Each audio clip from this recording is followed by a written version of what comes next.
One day away from the NBA season tipping off, we take a look at this Wizards matchup and a streak we hope doesn't continue. Coming up next on Locked On Bucks.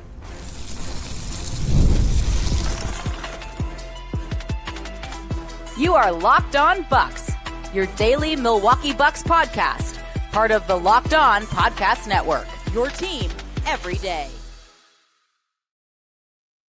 Welcome into Locked On Bucks. My name is Justin Garcia, joined as always by Camille Davis. We thank you for making this your first listen of the day. Each and every day, we are now one season away from Bucks season, the NBA season as a whole, tipping off here. 1 day away. Did I say one season away? Yeah, well, I was like, one day. Yeah. 1 day away. Less 24 hours, and we'll have some Bucks basketball out there. We had the Bucks with their scrimmage that they do every single year, which took place on Sunday. So we're a little more than a day removed from that. We heard some high-level thoughts from Giannis that I want to get to here. And a streak, as we mentioned at the top of the show, that we hope comes to an end sometime soon here. But I suppose, Camille, as you talked with the Locked On Wizards crew for yesterday's show and the rest of the Bucks opponents this week as well.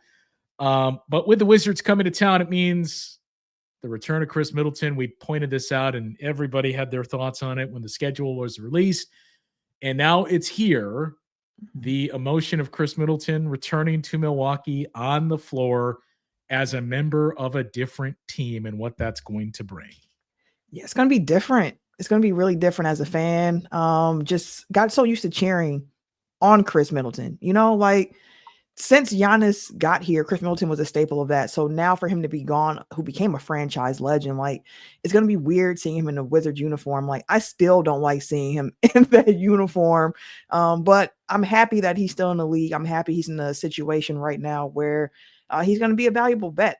I do hope that he gets to a situation where he can kind of impact winning a little bit more, preferably not in the Eastern Conference. You can go west for that if that's going to be the case. But Khris coming back to Milwaukee, I can't wait to see the tribute video. I'm ready to be emotional. I'm ready to be in my feels. The Bucks media team putting this together is going to have a lot of expectations for this one, because even Giannis was saying, I want this video to make Khris cry. I want his eyes to be watered up when he sees this video. So it's going to be emotional, but also fun, because Giannis and Khris, for as close as they were as teammates, their start of the battles against one another for playing time. Now we get to see the two of them battle against one another in different uniforms. The video has to end with Giannis after the finals, right? With the Khris, we effing did it. That's the way the video tribute has to end. At least he's back to number, although I don't know, seeing him in number 22, it just fits like an old pair of jeans, right? But part of you too is no, that's Milwaukee, Khris. I'd rather stay 32 and be something else. That's your new family. Have a different look and vibe there. So yeah, it's gonna be an emotional start to the game to see that tribute for Khris Middleton. To see, it's what we're down to TA, Giannis, and Bobby Portis is when you talk about the teammates. I know he played with some of the other guys that are on this group last year, but that's it. When you think about the long tenured guys of Khris is coming back, this isn't going to be like Drew Holiday returning to Milwaukee in that sense. Yeah, it's not. And the thing with Khris too is when the trade happened, Giannis and Khris were the second longest tenured duo in the league, only behind Draymond and Steph. Yeah, exactly. So it was one of those partnerships that had just been in place for so long. Even Chris's place in franchise history, we know Giannis, his name tops most of the franchise records, but you'll see Chris's name up there for quite a few, at least in the top 5 of many different categories. He's first in threes, second in games played, second in minutes, third in points, third in assists, fifth in steals, even 7th in rebounding. Khris Middleton is in franchise history. His name is just etched all over Milwaukee Bucks lore at this point. Literally a franchise legend. As we know, even just the story of Khris Middleton, from G League to All-Star to NBA champion to Olympic champion, he's accomplished so much, and most of his biggest accomplishments here came in a Milwaukee Bucks uniform. So it's going to be fun to see him. And, like I said, the battle between the two, but also just seeing Khris, like I can't wait to hear the reception from the audience too for Khris Middleton, because for as long as there were debates in the Bucks Twitter sphere and just Bucks fans period around, oh, should the Bucks trade Khris Middleton? Should he be trade Middleton? And then the whole other side of Khris Middleton is good and all the gear that came from that. I think that Bucks fans on Wednesday, seeing him back in Fiserv form, wearing 22 but in a different uniform, I think that moment should be special, and I think that Fiserv form in Milwaukee is going to show him a whole lot of love, which again, it just sets the scene for a fun game because you're already excited. It's the first game of the season. Then you add in like the emotional aspect of it, and it's one of those moments where it's like, if you're in the building for that game, I think it's one you'll remember. Yeah, so it was what, 12 years, right? Khris and Giannis together on this team. 2013, yep. So that's gone, and the next one that we have now is, I suppose, it's me and Ryan Elliott on the radio side. If 8 years, or me and Marcus started together 11 years, but yeah, that's one of the other things of, man, over a decade that those two and just everything that Khris Middleton represented. It's going to be quite a day. You mentioned too. Hopefully, he gets to bring his skills in his game to a contender, but let's hope it's in the Eastern Conference. I mean, should we even go down that road, Camille? Like, what say if this real, Justin? You're gonna put this in the atmosphere, huh? We can entertain that later in the year if it does in fact come to that. This Wizards team is interesting though, because it's a different team. It's an incredibly young team. As I was getting set for prepping for this matchup, I'm going to be interested to see just how much the Bucks dominate on the glass, because it's going to be a good test. You know, like we think about marquee matchups.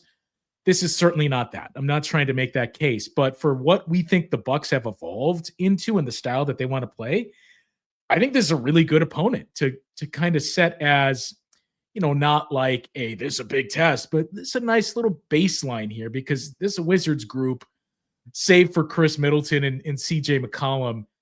I think they're going to want to run and get up and down the floor. So how can the Bucks keep up with that? How do they hold their own against that pace of play? And then, you know, we talked about it with Frank last week when we were mentioning the defense and what's going to be important there. Rebounding is going to be a big part of it. It's a big opportunity to rebound against the Wizards team. I think is going to struggle to do so all season long. So how does that look for the Bucks? Yeah, and it's to your point about the rebounding. I do think the Bucks will have the edge in this matchup with that.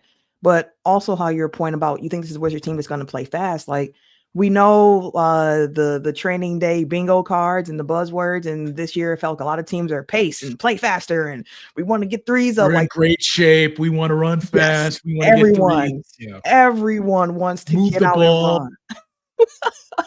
And the Wizards are no different, but a difference with this Wizards team is the fact that so many of these legs are young. So many different young guys over there. Like, outside of CJ McCollum and Khris Middleton, when you're looking at the rotation, you're talking about Bub Carrington, old friend AJ Johnson, Trey Johnson, who was drafted, Will Riley, who was drafted, Coulibaly, Keyshawn George. They even got Cam Whitmore over there now, Alex Sarr. Like, it's just a young team that's going to get out there and run. So I think it's going to be a fun matchup outside of the Khris Middleton factor of just like, can you keep up with some of these younger teams that are also planning to get out here and run back and forth the entire game? So it's going to be like a what do you want to call it? Like a pace test to see, like, how do these two teams come out the gates? And it's the first game of the season. You have all your fresh training camp knowledge in your head of how you're trying to run the game. So it should be a fun test. And I know many people are going to come into this and see Wizards and look at what they did last year because, you know, bottom of the bottom in the East, and be like, this is the game the Bucks should win. And I wouldn't disagree. I expect the Bucks to win their home opener. But I think it's going to be a fun little test here for the Bucks. And I think the Wizards are going to be a team just this season that are, I want to say fun, but it might be fun in like a basketball sicko. Fun-ish. Yeah. Yeah, like fun, like not great basketball necessarily, but like fun trying to figure out which of these young guys could possibly pop. And if you're into that type of stuff of seeing guys progress and things like that, I think it'd be a fun year because Alex Sarr is somebody who even just last season, first half got off a little slow, but he started showing some things as the year ended where it's like, I'm curious to see how that translates going into this season in year two for him. They got 10 guys who are 22 years or younger too. Jeez. Like, so this a team that is going to lean into youth and get up and down the floor. And a lot of those players are guards and wings too, which seems to fit how the Bucks are going to want to play here. So in that sense, it should be an intriguing matchup coming up at Fiserv tomorrow night as the season tips off for the Bucks. Some thoughts on the two games that'll be played later on tonight, but we do have to get to this streak, which continues for the Bucks. It is approaching Undertaker levels at WrestleMania. So we'll get into that conversation coming up after this on Locked On Bucks. Time to talk to you about our friends over at Built. Nobody likes paying rent, but if you must, you might as well get something for it. That's where Built comes in. It's changing the game by turning your rent payment into real rewards you can actually use. When you pay rent through Built, you earn flexible points that can be redeemed towards hundreds of hotels and airlines, a future rent payment, your next Lyft ride, and much more. But Built isn't just about rent. It's about rewarding you around your entire neighborhood. With Built, your rent finally works for you. You earn points every month on something you already have to pay. So when you're grabbing food at your local restaurant or heading to the gym, you're still earning rewards. Built has made everyday life more rewarding, from your neighborhood to your travel plans.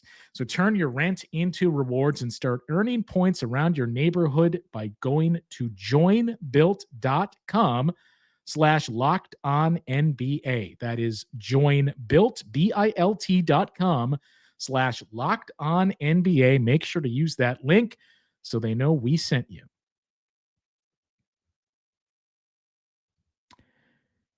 And time to talk to you about Skims. I found out Skims is making underwear for men. I was certainly intrigued, as I've heard so much about their quality from friends and family, so I gave it a try.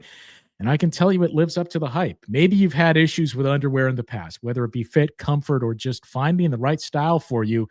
Skims is here to change all of that. Their men's line offers something for everyone, from boxer briefs to classic briefs, all designed with the perfect balance of comfort and style. I tried the classic briefs, and they're perfect for an active lifestyle. They move with you. They never lose their shape. They stay in place all day. So whether you're working out or just running errands, they're the most comfortable and reliable underwear you will ever put on. Plus, the lightweight material feels amazing, almost like you're wearing nothing at all. Shop Skims Men's at skims.com and let them know we sent you. After you place your order, select podcast in the survey and select our show in the drop-down menu that follows. Again, Skims Men's, get them today at skims.com and let them know we sent you.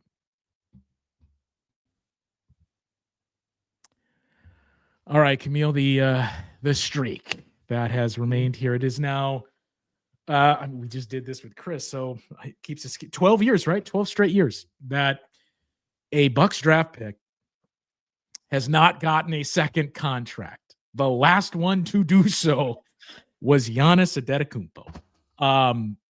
You've had some close ones. I mean, Dante DiVincenzo was traded the summer, or leading into his summer of free agency.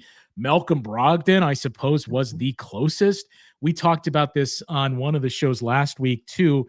It's not to excuse what the Bucks have done with their draft pick history. They haven't exactly been dealing from a position of strength with where they've selected through the years.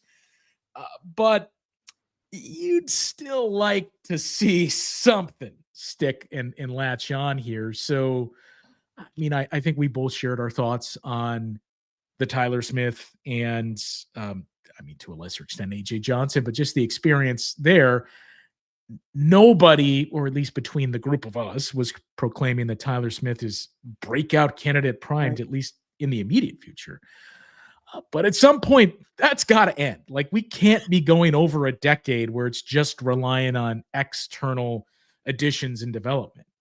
Absolutely. Absolutely. And again, as we've said before, the Bucks have been able to hit on player development and the young guys in different ways. AJ Green. Well, and we should add this caveat too. They weren't draft picks, but exactly. Ryan Rollins and AJ Green both got second contracts. Yeah.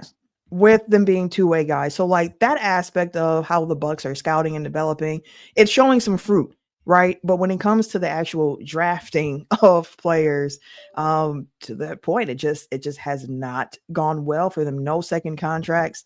And you mentioned Malcolm Brogdon, who was close. Dante, who I normally consider Dante as like John Horst's first real draft pick. We talked a little bit before going on air. Horst, first technical draft was 2017, but he got the job like a week or two before that draft. And so I don't know who DJ Wilson's selection truly was, but it was out there. But Dante was a good pick. It's just that, the Bucks chose Grayson Allen in that situation. Also, the center help that came in the trade were able to offload some contracts for some players that weren't doing really well for the Bucks at that time. And Dante's still playing some meaningful basketball now in Minnesota. But I say it often, like people look at the Dante DiVincenzo now and say like the Bucks should have never let him go. And I get it. I do.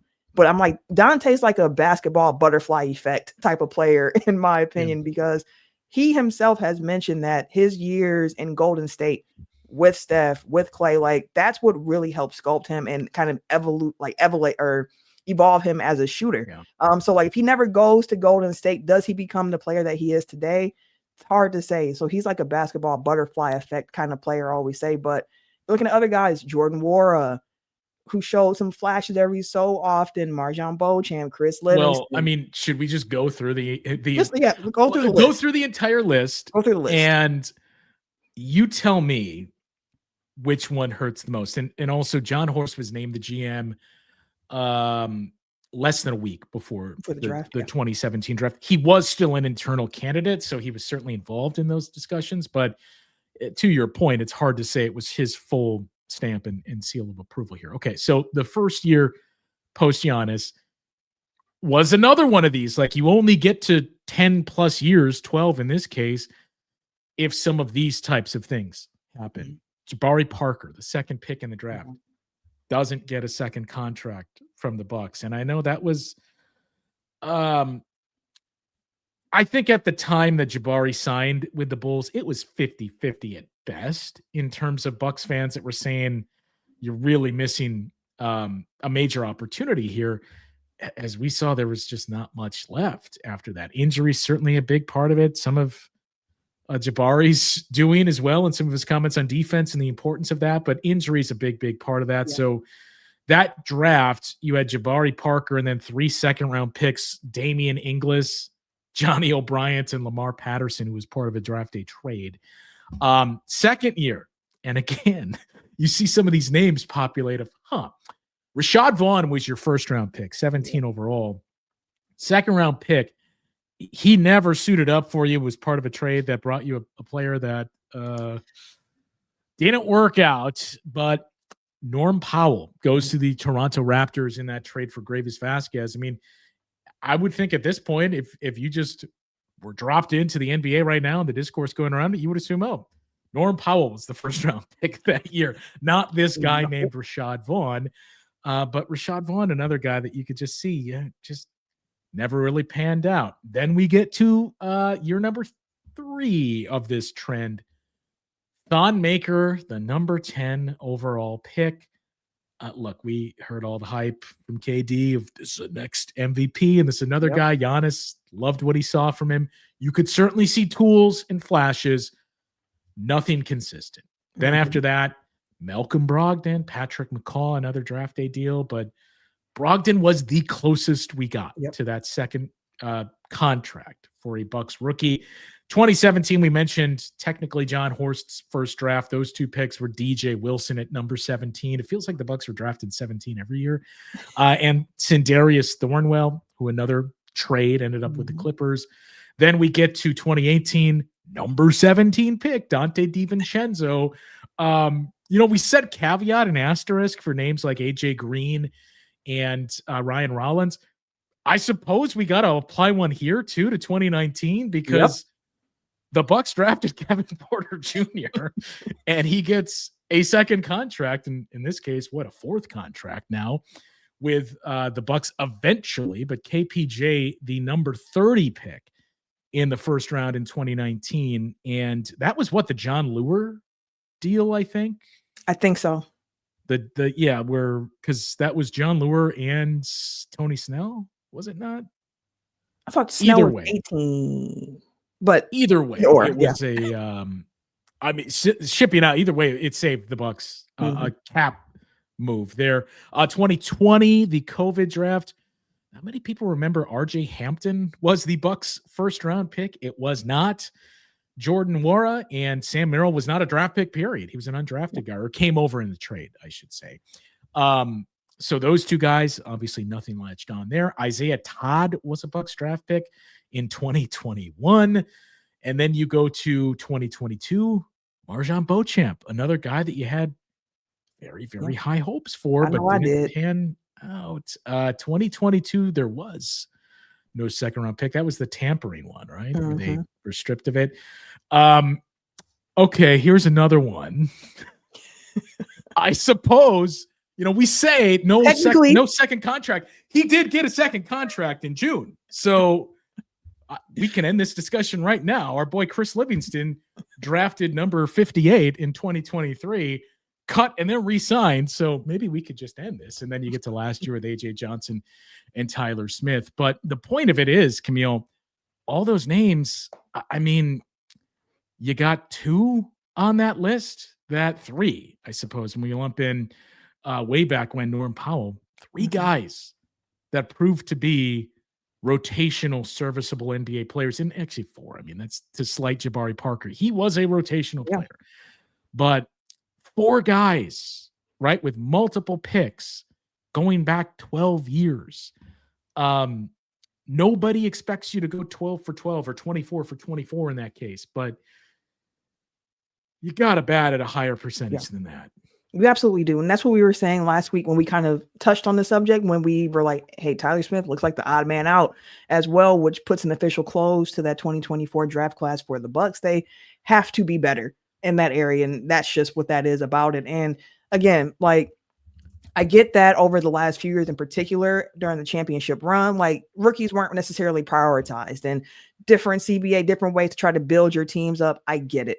But you still, like, having rookie contracts of guys that can play meaningful basketball is always going to be it always has been valuable. And the Bucks haven't really been able to capitalize on that, since really that Giannis draft here. So it's an area that I think has an even more importance now than it did before with how team building looks. So the Bucks got to be better in that area.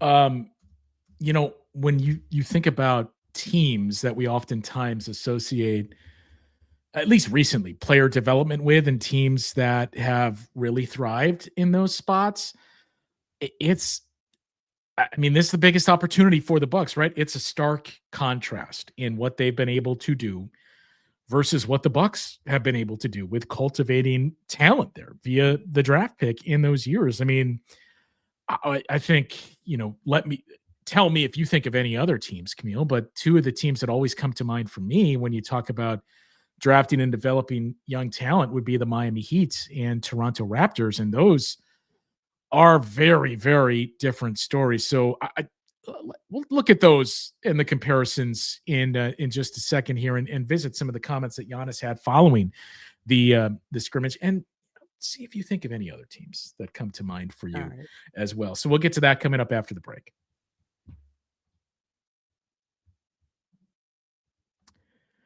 Well, everybody's on the search for the right wireless provider, and it's right here for you with Mint Mobile. If you're overpaying for wireless, it's time to say yes to saying no. At Mint Mobile, their favorite word is no. No contracts, no monthly bills, no overages, no hidden fees, no BS. I said yes to making the switch and getting premium wireless for just $15 a month. They make it simple, as all plans come with high-speed data and unlimited talk and text delivered on the nation's largest 5G network. You can even bring your own phone and keep your same number and contacts. You're getting the same quality service you had before, but only for a fraction of the cost. Setup is super easy. You keep your number, and then you're up and running in minutes. So if you're ready to say yes to saying no, make the switch at mintmobile.com/LockedOnNBA. It's mintmobile.com/LockedOnNBA. Requires an upfront payment of $45, equivalent to $15 a month. Limited time new customer offer for the first 3 months only. Speeds may slow above 35 gigabytes on unlimited plan. Taxes and fees extra. See Mint Mobile for details.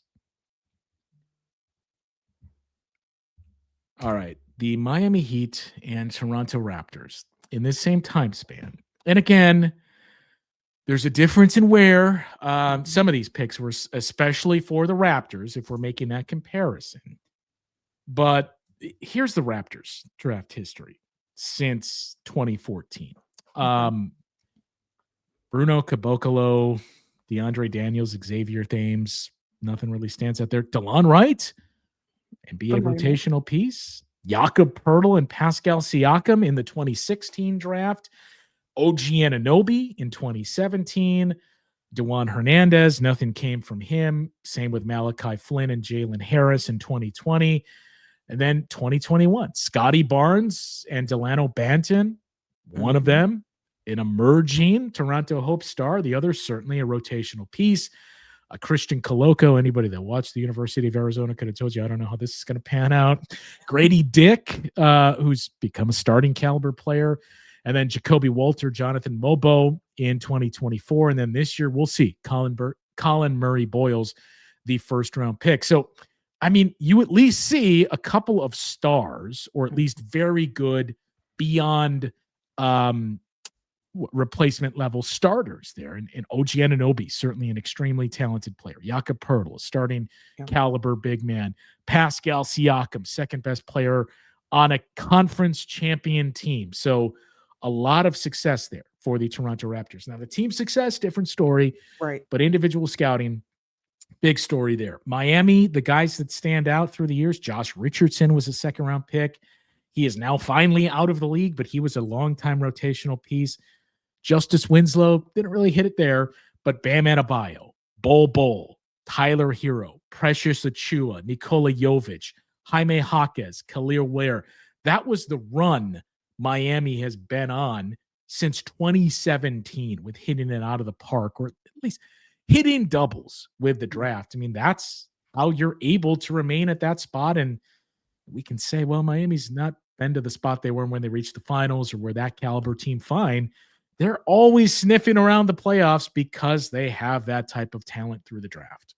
Yeah, they are. And those are two great examples of that. And then you have a team like the Thunder, which is part of why there are so many people who are terrified of what they can become because of the draft picks piled. Yes, but they've also shown over the last few years in particular here that they can really judge that young talent and bring in the guys, which is why like conversations around can the Thunder have a dynasty so early. And it's like, well, we got to see. It takes a lot to become that.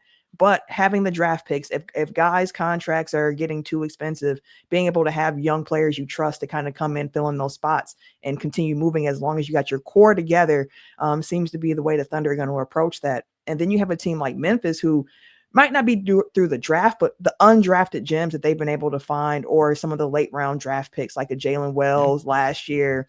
And when you think about that, and like Scottie Pippen Jr. coming along there. So like there's a lot of different ways to find that young player talent and try to cultivate it. And the Bucks, I think, like as we've mentioned, it's going to be in their best interest to find a way to be more successful at that as well. And also continue finding talent through the two-way slots. And also finding talent on guys maybe coming off rookie contracts from other teams that might not have gotten a big role with that team, that they believe can be scaled up into a role with the Bucks and more opportunity that could be really fruitful. Well, I mean, how about this one too? Because comparisons, I make them a lot. Comparisons are certainly made between the two teams and their two-star players. But the route the Denver Nuggets went, starting in the same time period, Nikola Jokic was a second-round pick in 2014.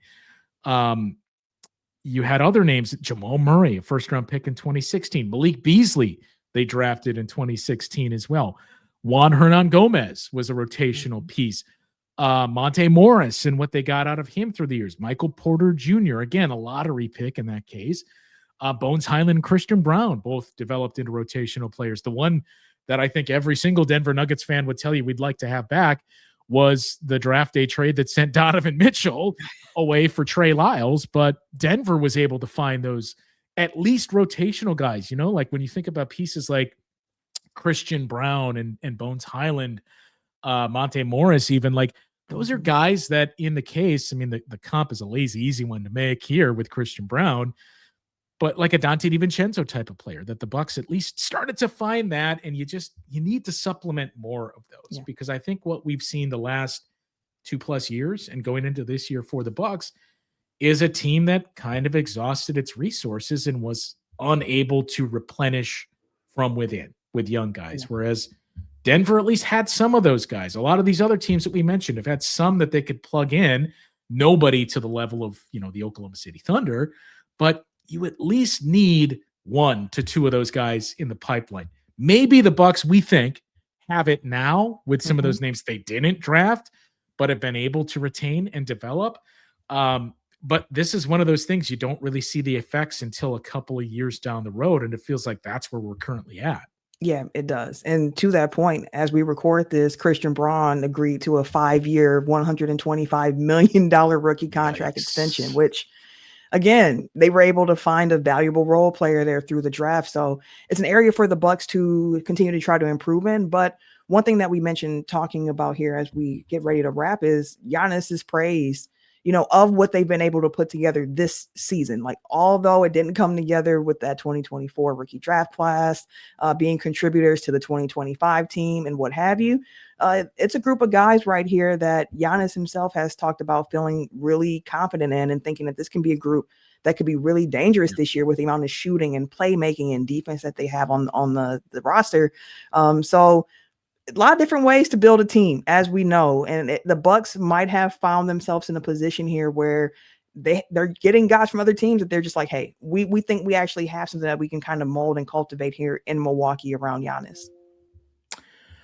Yeah, and as we record this too, we see the update from Doc Rivers that everyone was able to practice for the Bucks on Tuesday. Even Gary Harris, who we heard after the final preseason game, it sounded like this could be like a 2-week or so injury. But Doc said even Gary Harris was able to practice. Does he think he'll be available? He said yes, but also kind of couched it of we'll see. So the Bucks at least going into the season at full health here. And now it's just time to tip off and play these games. Also, as we wrap, we talked about Tibbs being out in Los Angeles, taking in some of the Clippers preseason and kind of consulting with them. He was doing the same with the Celtics now. So Tom Thibodeau, just traveling consultant here for coaches around the league. I wonder if Bud is still in Los Angeles, working around with the Clippers too. Yeah. So you mentioned the extension too that we saw for Christian Braun. This is that time of year where there's a number of teams. Today is the deadline to get those extension eligible guys. So we'll see what other surfaces come. We've seen a lot in the last 24 to 48 hours here. That dollar figure, let's just keep an eye on some of these things. These are Christian Braun's very good player. All the moves the Blazers made 2 days ago, too, as you listen to this. Good players, certainly developing. Once you get to that $25 to $30 million range annually, you have to be an all-star or that contract starts to take on a little water. So these are the interesting ones to keep an eye on. But big day tomorrow as the season is here for the Milwaukee Bucks. It's here tonight with NBC back in the game. Camille, did you see the announced teams that they released earlier in the day? I did not for the opening day, but I did see the Michael Jordan's going to have like a studio show or something during the Tuesday slate. Yeah, I'm still curious to see. And look, if we get Hall of Fame induction, Mike, I think that's all any of us are asking for. But yeah, I mean, NBC and Peacock getting the first games of the season. I've talked about it before. I think NBC and Amazon are both.